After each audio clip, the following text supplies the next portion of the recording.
एक बार मैं भी क्रिकेट की दुनिया में आ गया था काम में, और वे भी थे, तो उसके कारण मुझे मिलना होता था। क्रिकेट की बात अगर 8 मिनट हुई है तो 5-10 मिनट तो वो किसान की बात निकाल के ही रहते थे। विषय क्रिकेट का हो, चर्चा क्रिकेट की करनी हो, लेकिन वो बात तुरंत किसान पर आ जाते थे। उनके मन मस्तिष्क में गांव, किसान और कृषि में भी आधुनिकता, इनोवेशंस, टेक्नोलॉजी को कैसे लाना और पोस्ट हार्वेस्टिंग एक्टिविटी, इन चीजों पर वो ज्यादा बल देते थे।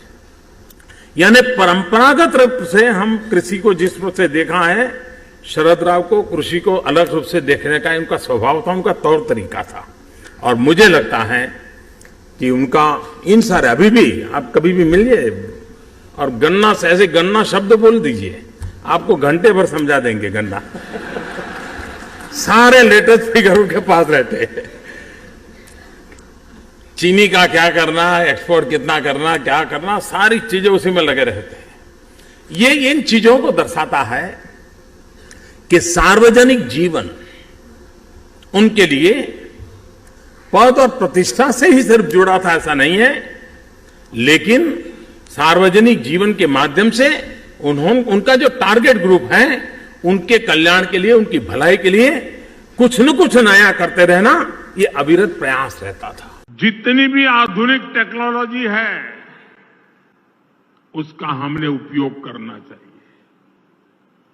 मेरे परिवारजनों, हम सच्ची नियत से किसान के सशक्तिकरण में जुटे हैं, लेकिन कुछ लोगों ने महाराष्ट्र में किसानों के नाम सिर्फ और सिर्फ राजनीति की है। महाराष्ट्र के एक वरिष्ठ नेता केंद्र सरकार में कई वर्षों तक कृषि मंत्री रहे हैं। वैसे व्यक्तिगत रूप से तो मैं उनका सम्मान भी करता हूं, लेकिन उन्होंने किसान के लिए क्या किया?